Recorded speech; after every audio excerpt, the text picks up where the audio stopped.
Assalamualaikum warahmatullahi wabarakatuh. Alhamdulillah kita bisa berkumpul di sini dalam suasana yang penuh berkah ini untuk membahas suatu tema yang sangat penting dalam kehidupan seorang muslim, yaitu zuhud.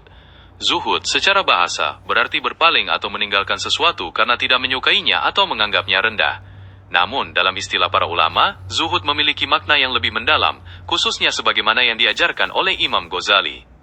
Imam Ghazali, dalam kitabnya yang monumental, Ihya Ulumuddin, menjelaskan bahwa zuhud bukanlah berarti mengharamkan hal-hal yang halal atau tidak memiliki harta sama sekali. Zuhud adalah kondisi hati yang tidak terikat dengan dunia. Bagi seorang yang zuhud, dunia hanyalah jembatan menuju akhirat. Harta di tangannya tidak menjadikannya lalai dari mengingat Allah, dan hilangnya harta tidak membuatnya sedih berkepanjangan. Hal ini sejalan dengan apa yang disampaikan oleh para ulama ahli sunnah wal jamaah, bahwa zuhud adalah sikap mental yang menjaga hati agar tetap suci dan fokus pada ibadah, meskipun berada di tengah kemewahan dunia. Sekarang, mari kita telaah lebih dalam lagi mengenai tingkatan-tingkatan zuhud yang disebutkan oleh para ulama. Apakah penjelasan ini sudah cukup jelas, atau ada bagian yang ingin Anda tanyakan lebih lanjut? Alhamdulillah, mari kita lanjutkan pembahasan ini ke tingkatan-tingkatan zuhud. Para ulama, termasuk Imam Ghazali, membagi zuhud menjadi beberapa tingkatan. Yang pertama adalah zuhudnya orang-orang awam. Tingkatan ini adalah meninggalkan hal-hal yang haram, baik dalam hal makanan, minuman, pakaian, maupun harta. Ini adalah dasar dari segala bentuk ketakwaan, karena menjaga diri dari yang haram adalah kewajiban mutlak bagi setiap hamba.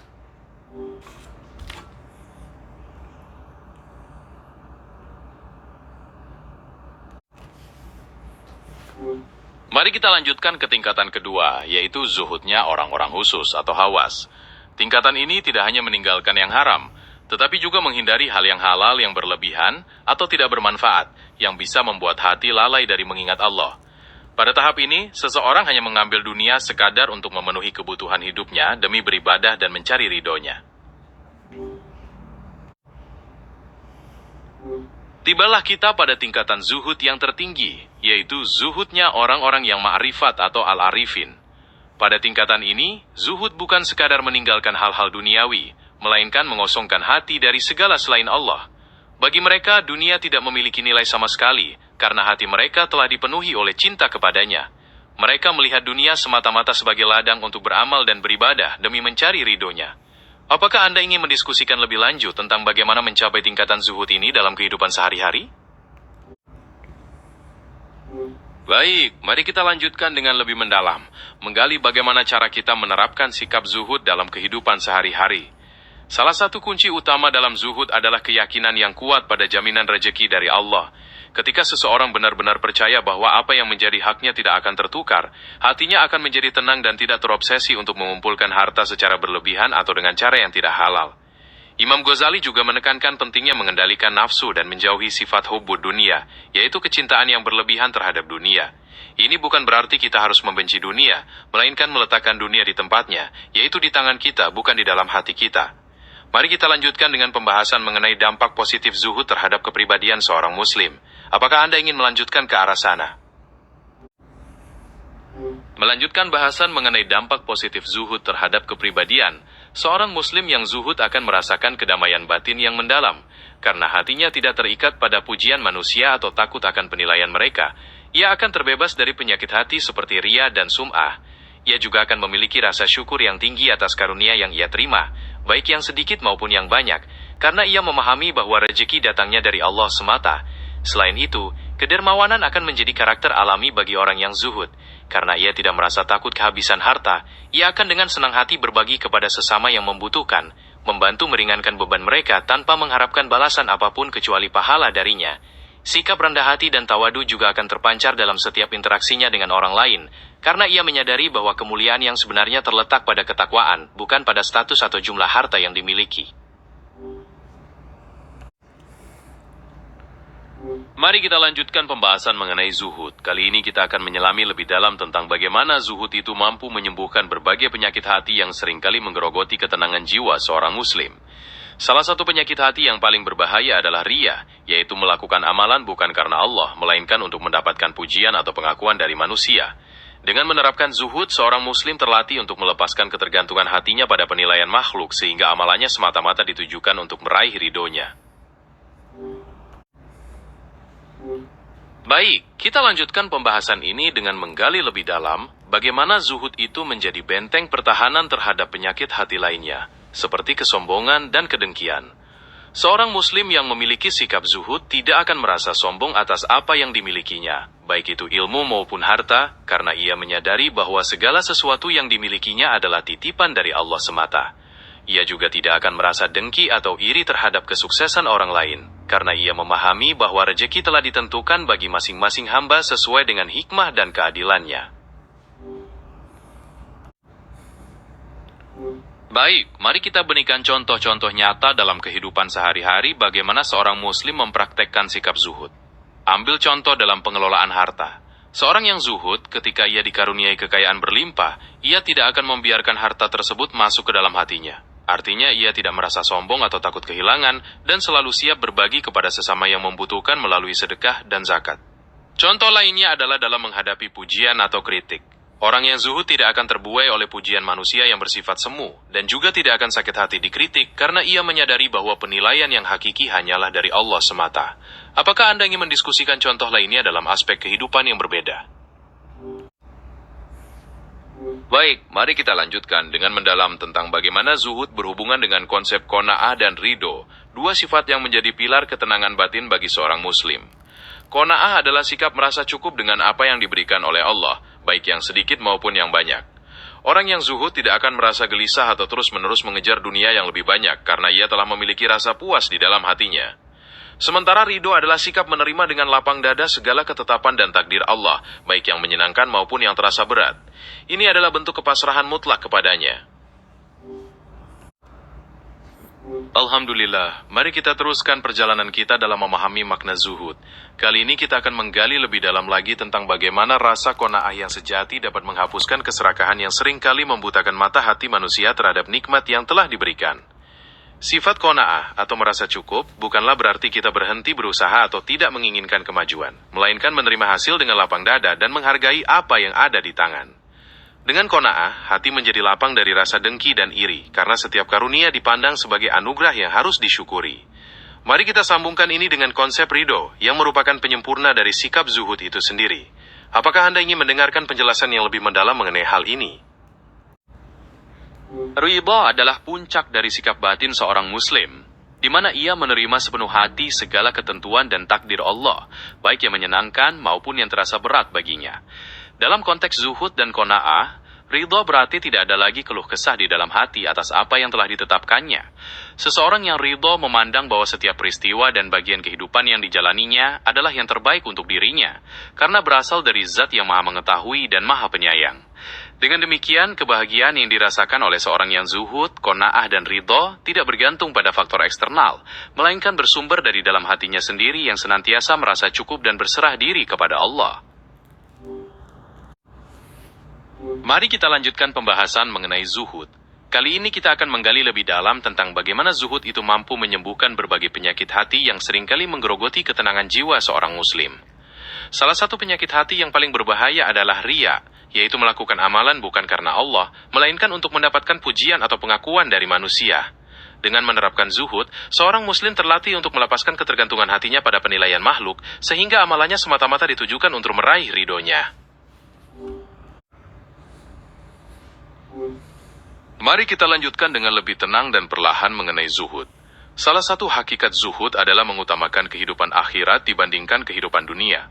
Seorang muslim yang zuhud menyadari bahwa dunia ini sementara dan penuh dengan tipu daya. Oleh karena itu, ia tidak akan mengorbankan kebahagiaan abadi di akhirat demi kesenangan yang fana di dunia.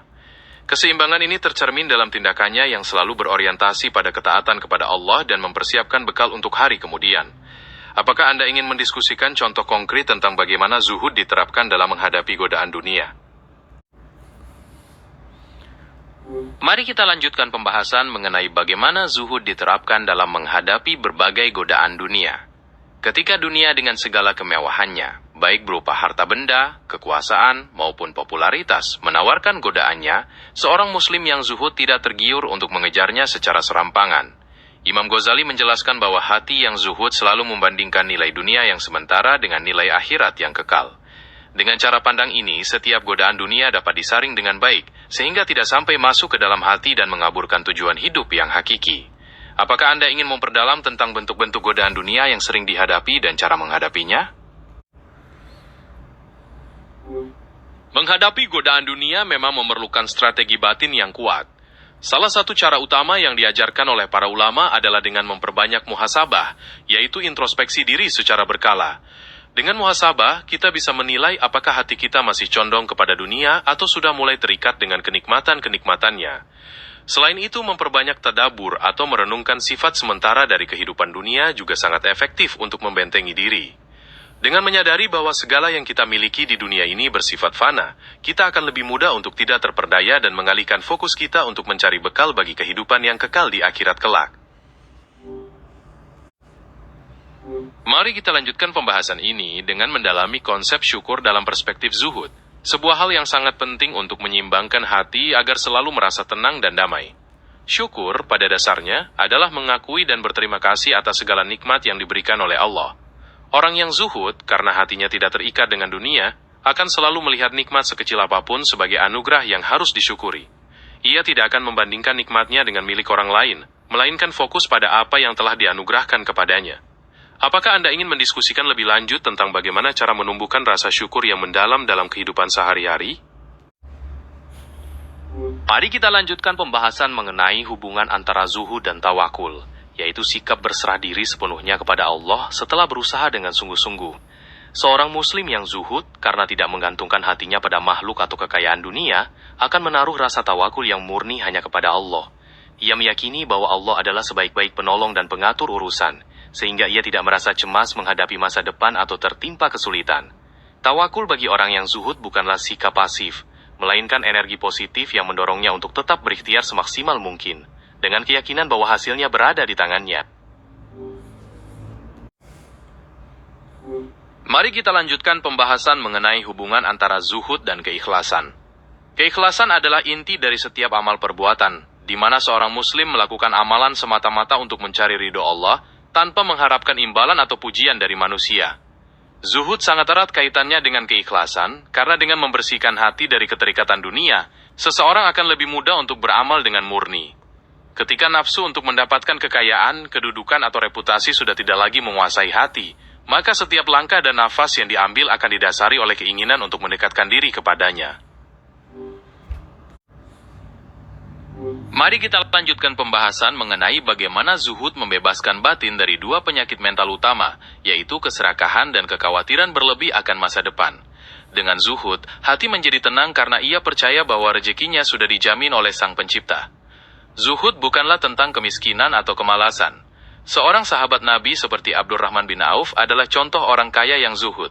Kekayaannya tidak membuatnya sombong, dan ia siap menginfakannya di jalan Allah. Apakah ada hal lain terkait zuhud yang ingin Anda diskusikan? Mari kita lanjutkan dengan membahas zuhud dalam interaksi sosial, khususnya bagaimana seorang yang zuhud menyikapi penilaian orang lain. Seseorang yang zuhud tidak akan merasa terganggu jika ia dicela oleh orang lain, karena ia menyadari bahwa ridho Allah adalah tujuan utamanya, bukan pujian atau sanjungan manusia. Begitu pula sebaliknya, ketika ia dipuji, ia tidak akan terbuai, karena ia sadar bahwa segala kebaikan yang ada pada dirinya adalah semata-mata karunia darinya. Mari kita lanjutkan pembahasan mengenai zuhud dalam memanfaatkan waktu dan usia muda. Seorang muslim yang zuhud melihat waktu sebagai modal utama yang sangat berharga.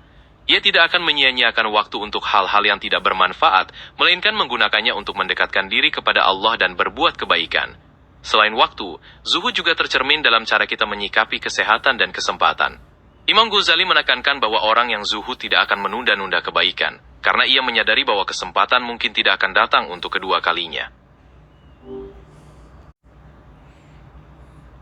Mari kita lanjutkan pembahasan mengenai zuhud dalam hubungannya dengan kesabaran dalam menghadapi berbagai ujian dan cobaan hidup. Seorang muslim yang zuhud, karena hatinya tidak terbelenggu oleh kesenangan dunia, akan lebih tabah dan sabar dalam menghadapi kesulitan. Ia memandang setiap ujian sebagai bagian dari takdir Allah yang telah ditetapkan dengan penuh hikmah, sehingga ia tidak mengeluh atau berputus asa. Sikap sabar ini juga merupakan bukti dari keyakinannya yang kuat bahwa di balik setiap kesulitan pasti ada kemudahan. Apakah Anda ingin mendiskusikan contoh nyata tentang bagaimana zuhud melahirkan kesabaran dalam kehidupan sehari-hari? Sebagai penutup, marilah kita ingat bahwa hakikat tertinggi dari zuhud adalah mempersiapkan diri untuk perjumpaan dengan Allah Subhanahu wa Ta'ala. Ketika hati seorang Muslim telah terbebas dari ikatan dunia, maka kematian tidak lagi menjadi sesuatu yang menakutkan, melainkan sebuah pintu gerbang yang dirindukan untuk bertemu dengan Sang Kekasih abadi. Seorang yang zuhud menjalani hidup dengan cahaya keimanan, sehingga setiap detiknya dihabiskan dalam ketaatan. Semoga perbincangan kita yang panjang ini membawa berkah, menambah keimanan dan menginspirasi kita untuk terus meniti jalan zuhud dalam meraih ridho dan cintanya. Wabillahi taufik wal hidayah, wassalamualaikum warahmatullahi wabarakatuh.